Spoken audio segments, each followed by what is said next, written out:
কয়েকজন সদস্যকে আদালতে আনা হয়েছে, আমরা এটাকে সাধুবাদ জানিয়েছি এবং সরকার এবং আন্তর্জাতিক অপরাধ ট্রাইব্যুনালের প্রতি আমরা ধন্যবাদ জ্ঞাপন করি যে ন্যায় বিচারের একটি ধাপ আমরা আগাচ্ছি। কিন্তু এর পাশাপাশি ইন্টারন্যাশনাল ক্রাইম ট্রাইব্যুনালের পাশাপাশি সারা দেশে যে মামলাগুলো হয়েছে জুলাই শহীদ পরিবারদের পক্ষ থেকে, আহতদের পক্ষ থেকে, সেই মামলাগুলোর বিষয়ে সরকারের কি পদক্ষেপ? আমরা দেখতে পাচ্ছি পত্রিকায় যে জামিনে আসামিরা ছাড়া পাচ্ছেন এবং তারা বিচারের একটা রোডম্যাপ প্রকাশ করা হয় যে প্রায় 800 মতো মামলা হয়েছে। মামলাগুলোর এখন অবস্থা কি এবং সেগুলো কিভাবে পরিচালিত হবে, কতদিনের মধ্যে সেটা কোন প্রক্রিয়া সম্পন্ন হবে। দ্বিতীয়ত আমরা জুলাই সনদ নিয়ে কথা বলেছি। যেহেতু জুলাই সনদ স্বাক্ষর অনুষ্ঠান আয়োজিত হয়েছে, গ্রহণ করে নাই, ফলে আমরা আমাদের অবস্থান সরকারের কাছে তুলে ধরেছি, ঐক্যমত্য কমিশনের কাছেও আমরা তুলে ধরেছি। আমরা সেই কথাগুলো পুনর্ব্যক্ত করেছি যে জুলাই সনদের শুধু কাগজে মূল্যে আমরা বিশ্বাসী নই, ফলে জুলাই সনদ বাস্তবায়নটা কিভাবে হবে সেইটার সম্পর্কে নিশ্চয়তা পাওয়ার পরে আমরা স্বাক্ষর করব। সেক্ষেত্রে জুলাই সনদ আমরা একটি সাংবিধানিক আদেশের কথা বলছি, যে আদেশটা ডক্টর মোহাম্মদ ইউনূস প্রধান হিসেবে উনিই জারি করবেন। কারণ জুলাই গণ অভ্যুত্থানে জনগণের যে সার্বভৌম ক্ষমতা, সেটার একমাত্র বৈধতা ডক্টর মোহাম্মদ ইউনূসেরই আছে, সেটা প্রেসিডেন্ট চুপ্পুর নাই। যেটা সংবিধান বহির্ভূত হিসেবে দেওয়া লাগবে, সেটা কোনোভাবেই প্রেসিডেন্ট চুপ্পু দিতে পারবে না, সেটা ডক্টর মোহাম্মদ ইউনূসকে দিতে হবে। সেটার আইনি এবং রাজনৈতিক কারণ আমরা ওনার কাছে তুলে ধরেছি। দ্বিতীয়ত নোট অফ ডিসেন্টের বিষয়টা আমরা বলেছি, নোট অফ ডিসেন্টের কোনো কার্যকারিতা থাকবে না। সবাই এই বিষয়গুলোতে ঐক্যমত হয়েছে। জুলাই সনদ যেই বিষয়গুলো রচিত হয়েছে সেটাই পুরোটা গণভোটে যাবে এবং গণভোটের মাধ্যমে অনুমোদিত হলে পরবর্তী সংসদের একটা গাঠনিক ক্ষমতা থাকবে, যার ফলে তারা একটি সংস্কারকৃত একটি নতুন সংবিধান তৈরি করবে।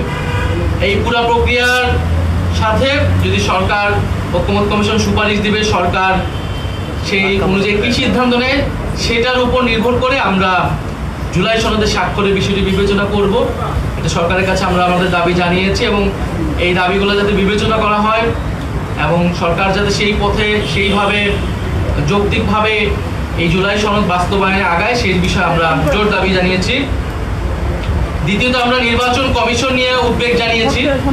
নির্বাচন কমিশনের গঠন প্রক্রিয়া, নির্বাচন কমিশনের বর্তমান আচরণ আমাদের কাছে মনে হচ্ছে যে এটা নিরপেক্ষ হচ্ছে না, এটা স্বচ্ছ হচ্ছে না এবং নির্বাচন কমিশন সাংবিধানিক প্রতিষ্ঠান হিসেবে যেভাবে কার্যক্রম করার কথা ছিল সেটা করছে না। কিছু কিছু দলের প্রতি পক্ষপাতিত্ব দেখা যাচ্ছে এবং কোনো দল তারা করছে।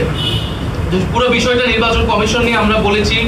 বিগত সময়গুলোতে নির্বাচন কমিশন যেই পদক্ষেপগুলো নিয়েছে সেখানে কিভাবে তাদের পক্ষপাতিত্ব ফুটে উঠেছে সেই বিষয়ে আমরা বলেছি।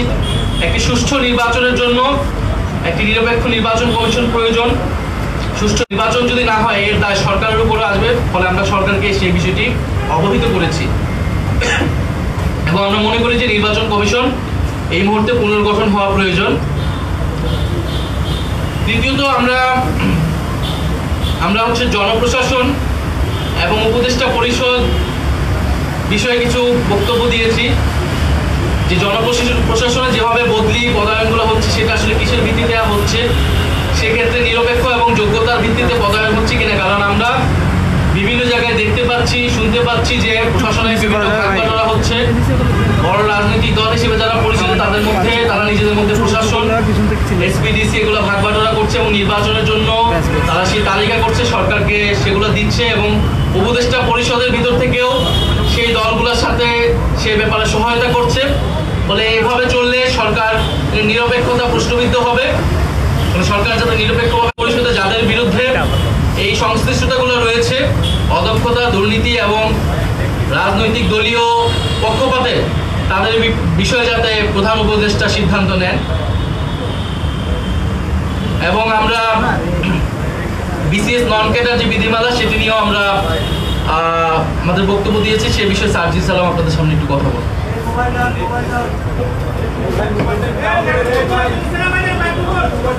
2024-এর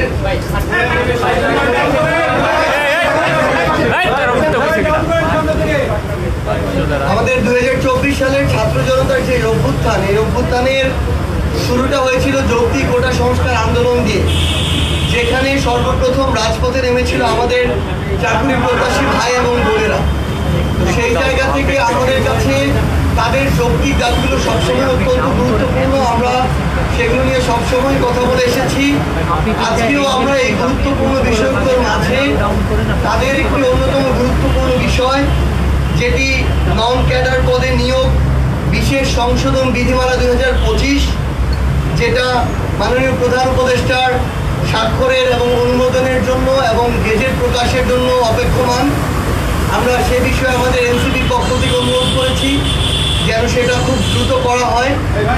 তিনি কথা দিয়েছেন যে এটা তার টেবিলে আসার সাথে সাথে আমরা প্রত্যাশা করছি আগামী সপ্তাহের মধ্যেই এটি অনুমোদন পেয়ে যাবে। পাশাপাশি আমরা জনপ্রশাসন মন্ত্রণালয় থেকে পিএসসিতে 43তম বিসিএস এর যে নন ক্যাডার অধিযাচিত পদসমূহে যেগুলো রয়েছে নন ক্যাডারে, সেগুলোতে যেন দ্রুততম সময়ে এই তাদের সুপারিশের জন্য প্রস্তাব করা হয়। আমরা সেটা বলেছি, কারণ এটা বিশাল বড় একটা, আমরা মনে করি যে নৈতিকভাবে অন্যায় করা হয় যোগ্য মানুষদের সাথে।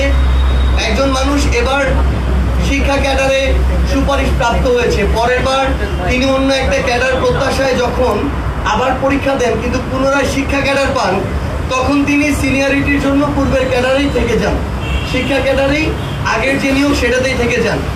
দুইটা সমস্যা হয়, এক, ওই মানুষটি নতুন করে যে পদটি পেয়েছিলেন ওই পদটি খালি থাকে, এবং তারপরেরই যে যোগ্য মানুষটি ছিল তিনি ওই পদটা থেকে বঞ্চিত হন। এইরকম প্রত্যেকটা ক্যাডারেরই দেখা যায়। আমরা মনে করি অতি দ্রুততম সময়ের মধ্যে এবং আগামী সপ্তাহে এই সমস্যার সমাধান করা প্রয়োজন। আমরা সেই বিষয় নিয়ে কথা বলেছি এবং মাননীয় প্রধান উপদেষ্টা আমাদেরকে আশ্বস্ত করেছেন তার কাছে এই ফাইল আসা মাত্রই, যেহেতু এটি যৌক্তিক বিবেচনা হয়েছে ইতিমধ্যেই, তিনি এই বিষয়টিতে অনুমোদন তার জায়গা থেকে প্রদান করবেন।